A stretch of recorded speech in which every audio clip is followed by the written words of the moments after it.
ನಮಸ್ಕಾರ ವೀಕ್ಷಕರೇ, welcome to ನಮ್ಮ ಫುಡ್ಸ್ ಚಾನಲ್. ಇವತ್ತಿನ ರೆಸಿಪಿ ಚಿಕನ್ ಬಿರಿಯಾನಿ. ಇಬ್ಬರಿಗೆ ನಾನು ಹೇಗೆ ಮಾಡೋದು ಅಂತ ನಾನು ಈ ವಿಡಿಯೋದಲ್ಲಿ ನಿಮಗೆ ನೋಡಿಸ್ತೀನಿ. ಫಸ್ಟು ಚಿಕನನ್ನು 100 ಗ್ರಾಮ್ಸ್ ತೊಗೊಂಡಿದ್ದೀನಿ. ನಿಮಗೆ ಬೇಕು ಅಂದರೆ ಇನ್ನೂ ಜಾಸ್ತಿ ತೊಗೊಬೋದು. ಬಾಸುಮತಿ ಅಕ್ಕಿ 1 ಗ್ಲಾಸ್ 250 ಗ್ರಾಮ್ ಆಗೋಷ್ಟು ಇದೆ. ಹೋಮ್ ಮೇಡ್ ಮಸಾಲ ಪೌಡರ್ ಇದು, ಲಿಂಕು ಡಿಸ್ಕ್ರಿಪ್ಷನಲ್ಲಿ ಕೊಟ್ಟಿರ್ತೀನಿ. ಆಯಿಲ್ಲು ಎಷ್ಟು ಬೇಕು ಅಂತ ನಾನು ಬಾಣಲೆಗೆ ಹಾಕಬೇಕಾದ್ರೆ ಹೇಳ್ತೀನಿ. ತುಪ್ಪ 2 ಸ್ಪೂನ್ ಆಗೋಷ್ಟು, ಪಲಾವ್ ಎಲೆ 4, 15 ಹಸಿಮೆಣಸಿನ್ಕಾಯಿ, 1 ಮೀಡಿಯಮ್ ಸೈಜ್ ಈರುಳ್ಳಿನ ಕಟ್ ಮಾಡಿ ಇಟ್ಕೊಂಡಿರೋದು, ಲವಂಗ ಪೌಡರು ಸ್ವಲ್ಪ, ಚಕ್ಕೆ ಪೌಡರು ಸ್ವಲ್ಪ, ಸ್ವಲ್ಪ ತೊಗೊಬೇಕು. 1 ಸ್ಪೂನ್ ಆಗೋಷ್ಟು ಜಿಂಜರ್ ಗಾರ್ಲಿಕ್ ಪೇಸ್ಟು, 3 ಸ್ಪೂನ್ ಆಗೋಷ್ಟು ಧನಿಯಾ ಪೌಡರು, 2 ಮೀಡಿಯಮ್ ಸೈಜ್ ಟೊಮೆಟೊನ ಕಟ್ ಮಾಡಿ ಇಟ್ಕೊಂಡಿರೋದು, ಕೈ ತುಂಬ ಪುದೀನ ಮತ್ತು ಕೊತ್ತಂಬರಿ ಸೊಪ್ಪು, ಕಲ್ಲುಪ್ಪು ಮತ್ತು ಪುಡಿ ಉಪ್ಪು 2 ತೊಗೊಂಡಿದ್ದೀನಿ, 2 ಬೇಕಾಗುತ್ತೆ.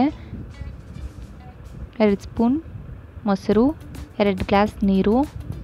ಈಗ ಒಂದು ಬೌಲ್ಗೆ 1 ಗ್ಲಾಸ್ ಅಕ್ಕಿನ ಹಾಕ್ಕೊಂಡು ಇದನ್ನು 2 ಸಲ ಚೆನ್ನಾಗಿ ತೊಳ್ಕೊತಾ ಇದ್ದೀನಿ. 2 ಸಲ ಚೆನ್ನಾಗಿ ತೊಳ್ಕೊಂಡು ಮತ್ತೆ ನೀರು ಹಾಕಿ 15 ನಿಮಿಷವರೆಗೂ ಇದನ್ನು ನೆನೆಸ್ತೀನಿ. ಅಕ್ಕಿನ ನೆನೆಸ್ಕೊಂಡು ಆಮೇಲೆ ಸ್ಟವ್ ಹಚ್ಚಿ ನಾನು ಬಾಣಲೆ ಇಡ್ತಾಯಿದ್ದೀನಿ.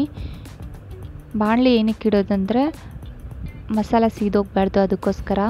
ಇದರಲ್ಲಿ ಎಲ್ಲ ಫ್ರೈ ಮಾಡಿಕೊಂಡು ಕುಕ್ಕರ್ಗೆ ಹಾಕ್ಕೊಂಡ್ರೆ ಸೀದೋಗೋ ಚಾನ್ಸಸ್ ಇರೋಲ್ಲ, ಅದಕ್ಕೋಸ್ಕರ. 10 ಸ್ಪೂನ್ ಎಣ್ಣೆ ಹಾಕ್ಕೊಂಡು 1 ಸ್ಪೂನ್ ತುಪ್ಪ ಹಾಕ್ಕೊಂಡು ಪಲಾವ್ ಎಲೆ ಹಾಕ್ಕೊಂಡಿದ್ದೀನಿ. ಈಗ ಹಸಿಮೆಣಸಿನ್ಕಾಯಿ ಹಾಕ್ಕೊಂಡು 30 ಸೆಕೆಂಡ್ವರೆಗೂ ನಾನು ಇದನ್ನು ಫ್ರೈ ಮಾಡ್ಕೊತೀನಿ. ಈಗ ಈರುಳ್ಳಿ ಕಟ್ ಮಾಡಿ ಇಟ್ಕೊಂಡಿರೋದ್ರಿಂದ ಹಾಕ್ಕೊಂಡು ಫ್ರೈ ಮಾಡ್ತಾಯಿದ್ದೀನಿ 2 ನಿಮಿಷವರೆಗೂ. ಈರುಳ್ಳಿ ಸಾಫ್ಟ್ ಆಗಬೇಕು. 2 ನಿಮಿಷ ಆಮೇಲೆ ಚಕ್ಕೆ ಲವಂಗ ಹೋಮ್ ಮೇಡ್ ಮಸಾಲ ಪೌಡರ್ ಹಾಕ್ತಾಯಿದ್ದೀನಿ. ಇದನ್ನು ಅಷ್ಟೇ ಫ್ರೈ ಮಾಡ್ಕೊತಾ ಇದ್ದೀನಿ 1 ನಿಮಿಷವರೆಗೂ. ಹಸಿ ವಾಸನೆ ಹೋಗಬೇಕು ಅದಕ್ಕೆ. ಈಗ ಶುಂಠಿ ಬೆಳ್ಳುಳ್ಳಿ ಪೇಸ್ಟ್ ಹಾಕಿ ಇದನ್ನು ಫ್ರೈ ಮಾಡ್ಕೊತಾ ಇದ್ದೀನಿ 30 ಸೆಕೆಂಡ್ ಆಗೋಷ್ಟು. 30 ಸೆಕೆಂಡ್ ಆಮೇಲೆ ಧನಿಯಾ ಪೌಡರ್ ಹಾಕ್ಕೊತಾ ಇದ್ದೀನಿ. ಇದನ್ನು ಚೆನ್ನಾಗಿ ಕಲಿಸ್ಕೊಬೇಕಾಗುತ್ತೆ, ಮಸಾಲ ಎಲ್ಲ ಕಡೆ ಹಿಡಿಬೇಕು, ಅದಕ್ಕೋಸ್ಕರ. ಈ ಥರ ಚೆನ್ನಾಗಿ ಕಲಿಸ್ಕೊಂಡು ಆಮೇಲೆ ಇದನ್ನು 1 ನಿಮಿಷವರೆಗೂ ಫ್ರೈ ಮಾಡ್ಕೊಳ್ಳಿ. ಈಗ ನಾವು ಕಟ್ ಮಾಡಿ ಇಟ್ಕೊಂಡಿರೋದು ಟೊಮೆಟೊ, ಪುದೀನ, ಕೊತ್ತಂಬರಿ ಸೊಪ್ಪು ಎಲ್ಲನೂ ಹಾಕ್ಕೊಂಡು ಇದನ್ನು ಅಷ್ಟೇ ಚೆನ್ನಾಗಿ ಕಲಿಸ್ಕೊಬೇಕು. ಈ ಧನಿಯಾ powder, masala, home made masala powder, ಚಕ್ಕೆ ಲವಂಗ ಪೌಡ್ರೆಲ್ಲ ಮಸಾಲ ಈ ಟೊಮೆಟೊಗೆ ಎಲ್ಲದಕ್ಕೂ ಹಿಡಿಬೇಕು. ಅಲ್ಲಿವರೆಗೂ ಚೆನ್ನಾಗಿ ಮಿಕ್ಸ್ ಮಾಡಿಕೊಂಡು ಉಪ್ಪು ನೀವು ನೋಡ್ಕೊಂಡು ಹಾಕ್ಕೊಳ್ಳಿ. ಈ ಥರ ಎಲ್ಲ ಮಿಕ್ಸ್ ಮಾಡಿಕೊಂಡು ಲಿಡ್ನ ಕ್ಲೋಸ್ ಮಾಡಿ 2 ನಿಮಿಷವರೆಗೂ. 2 ನಿಮಿಷ ಆಮೇಲೆ ನೋಡಿ, ನೀವು ನೋಡ್ತಾ ಇರ್ಬೋದು ಎಷ್ಟು ಚೆನ್ನಾಗಿ ಆಯಿಲ್ ಸಪ್ರೇಟ್ ಆಗಿದೆ. ಈಗ ಇದನ್ನು ಚೆನ್ನಾಗಿ ಕಲಿಸ್ಕೊಂಡು ಇದಕ್ಕೆ ನಾನು 100 ಗ್ರಾಮ್ಸ್ ಚಿಕನ್ ಹಾಕ್ಕೊತಾ ಇದ್ದೀನಿ. ಈಗ ಚಿಕನ್ಗೆ ಎಷ್ಟು ಬೇಕೋ ಅಷ್ಟು ಉಪ್ಪು ಹಾಕ್ಕೊಂಡು ಮತ್ತೆ ಚೆನ್ನಾಗಿ ಕಲಿಸ್ಕೊತಾ ಇದ್ದೀನಿ. ಚಿಕನ್ಗೆ ಮಸಾಲ ಎಲ್ಲ ಹಿಡಿಬೇಕು, ಅದಕ್ಕೆ ನೀಟಾಗಿ ಕಲಿಸ್ಕೊಂಡು ಇದಕ್ಕೆ ಮೊಸರು ಹಾಕ್ಕೊಂಡು ಇದನ್ನು ಚೆನ್ನಾಗಿ ಮಿಕ್ಸ್ ಮಾಡ್ಕೊತಾ ಇದ್ದೀನಿ. ಮತ್ತು ನಾನು ಲಿಡ್ ಕ್ಲೋಸ್ ಮಾಡಿ 2 ನಿಮಿಷವರೆಗೂ ಲೋ ಫ್ಲೇಮಲ್ಲಿ ಬೇಯಿಸ್ಕೊತೀನಿ.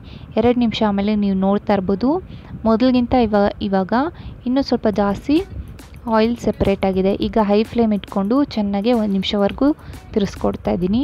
ಈ ಥರ ಮಾಡೋದ್ರಿಂದ ತುಂಬ ಟೇಸ್ಟ್ ಕೊಡುತ್ತೆ. ಸೊ ಈ ಥರ ಎಲ್ಲ ಕಲಿಸ್ಕೊಂಡು ಆಮೇಲೆ ಈಗ ನಾನು ನೆನೆಸಿಟ್ಕೊಂಡಿದ್ರಲ್ಲ ಅಕ್ಕಿನ, ಇದನ್ನು ಹಾಕ್ಕೊಂಡು ರುಚಿಗೆ ತಕ್ಕಷ್ಟು ಉಪ್ಪು ಹಾಕ್ಕೊಂಡು ಈಗ ನಿಧಾನಕ್ಕೆ ಕಲಿಸ್ಕೊತಾ ಇದ್ದೀನಿ. ನೀವು ಬಾಣಲಿದಲ್ಲೇ ಕಲಿಸ್ಕೊಳ್ಳಿ, ಅಕ್ಕಿನ ಹಾಕ್ಬಿಟ್ಟು ಕುಕ್ಕರಲ್ಲೆಲ್ಲ ಏನು ಕಲಿಸ್ಕೊಳಕ್ಕೆ ಹೋಗ್ಬಿಡಿ, ಯಾಕಂದರೆ ಕಲಿಸ್ಬೇಕಾದ್ರೆ ಈಸಿ ಇರುತ್ತೆ. ಸೊ ಈಗ ನಾನು ಕುಕ್ಕರ್ಗೆ ಎತ್ತಾಕೊತಾ ಇದ್ದೀನಿ, ನೀವು ನೋಡ್ತಾ ಇರ್ಬೋದು. ನಾವು ಬಾಣಲಿದಲ್ಲಿ ಕಲಿಸ್ಕೊಂಡೋಗ ಅಕ್ಕಿನ ಉದ್ರುದ್ರಾಗಿ ಚೆನ್ನಾಗಾಗುತ್ತೆ, ಅದಕ್ಕೋಸ್ಕರ. ಯಾಕಂದರೆ ಆಯಿಲ್ ಇರುತ್ತಲ್ವ, ಅದಕ್ಕೋಸ್ಕರ. ಈಗ ಬಾಣಲಿಗೆ ಒಂದು ಗ್ಲಾಸ್ ಆಗೋಷ್ಟು ನೀರು ಹಾಕ್ಕೊಂಡು ಈ ನೀರನ್ನ ನಾನು ಕುಕ್ಕರ್ಗೆ ಹಾಕ್ಕೊತಾ ಇದ್ದೀನಿ. ಏನಕ್ಕೆ ಅಂದರೆ ಅದರಲ್ಲಿ ಸ್ವಲ್ಪ ಮಸಾಲ ಇರುತ್ತೆ, ಅದಕ್ಕೋಸ್ಕರ. ಸೊ ಕುಕ್ಕರ್ಗೆ ಹಾಕ್ಕೊಂಡಾಮೇಲೆ ಇದನ್ನು ನಾನು ಸ್ಟವ್ ಮೇಲೆ ಇಟ್ಟು ಇನ್ನೊಂದು ಗ್ಲಾಸ್ ನೀರು ಹಾಕ್ಕೊತಾ ಇದ್ದೀನಿ. ಈಗ 1 ಸ್ಪೂನ್ ತುಪ್ಪ ಹಾಕ್ಕೊಂಡೆ. ಈಗ ಇದನ್ನು ನಿಧಾನಕ್ಕೆ ತಿರ್ಸ್ಕೊಡ್ಬೇಕು, ಇಲ್ಲಾಂದರೆ ಅಕ್ಕಿ ಎಲ್ಲ ಒಡೆದೋಗೋ ಚಾನ್ಸ್ ಇದೆ, ಅದಕ್ಕೋಸ್ಕರ. ಒಂದು ಕುದಿ ಬಂದಾಮೇಲೆ ಮತ್ತೆ ತಿರ್ಸ್ಕೊಟ್ಟು ಲಿಡ್ ಕ್ಲೋಸ್ ಮಾಡ್ತಾಯಿದ್ದೀನಿ, ನೀವು ನೋಡ್ಬೋದು ವಿಡಿಯೋದಲ್ಲಿ. ಈಗ ಲಿಡ್ ಕ್ಲೋಸ್ ಮಾಡಿ ಇದಕ್ಕೆ ವಿಸಿಲ್ ಇಡ್ತಾಯಿದ್ದೀನಿ. ವಿಸಿಲ್ ಇಟ್ಟು ಇದು 2 ಕೂಗಿಸ್ಕೊಬೇಕಾಗುತ್ತೆ, 2 ವಿಸಲ್ ಅಷ್ಟು. ಸೊ 2 ವಿಸಿಲ್ ಆದಮೇಲೆ ನಾನು 10 ನಿಮಿಷ ಆಮೇಲೆ ಕುಕ್ಕರ್ ಲಿಡ್ ಓಪನ್ ಮಾಡ್ತಾಯಿದ್ದೀನಿ. ಸೊ 10 ನಿಮಿಷ ಆಮೇಲೆ ಓಪನ್ ಮಾಡಿದಾಗ ನೋಡಿ ಈ ಥರ ಆಗಿರುತ್ತೆ. ಸೊ ಅನ್ನ ಫುಲ್ ಕಂಪ್ಲೀಟಾಗೆ ತುಂಬ ಉದ್ರುದ್ರಾಗೆ ಚೆನ್ನಾಗಿ ಪರ್ಫೆಕ್ಟಾಗಿ ಬೆಂದಿದೆ, ನೀವು ನೋಡ್ತಾ ಇರ್ಬೋದು ವಿಡಿಯೋದಲ್ಲಿ. ಸೊ ಈ ಥರ ತಿರ್ಸ್ಕೊಡ್ಬೇಕಾದ್ರೆ ತುಂಬ ಹುಷಾರಾಗಿರಬೇಕು. ಅಕ್ಕಿ ಒಡೆದೋಗುತ್ತೆ. ಸೊ ಈಗ ನೀವು ಬಿಸಿ ಬಿಸಿಯಾಗಿ ಸರ್ವ್ ಮಾಡಿ. ಮೊಟ್ಟೆ, ಸೌತೆಕಾಯಿ, ಈರುಳ್ಳಿ, ಚಿಕನ್ ಫ್ರೈ ಜೊತೆಗೆ ತಿಂತಾಯಿದ್ರೆ ತುಂಬ ಚೆನ್ನಾಗಿರುತ್ತೆ ಕಾಂಬಿನೇಷನ್ನು. ಏನಿಲ್ಲ ಅಂದ್ರೂ ಈರುಳ್ಳಿ ಸೌತೆಕಾಯಿ ಕಂಪಲ್ಸರಿ ಇರಬೇಕು, ತುಂಬ ಚೆನ್ನಾಗಿರುತ್ತೆ.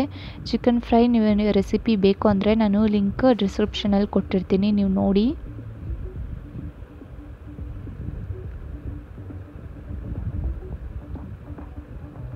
ಸೊ ಒಂದ್ಸಲ ನೋಡಿ ಟ್ರೈ ಮಾಡಿ, ತುಂಬ ಚೆನ್ನಾಗಿತ್ತು. Thank you.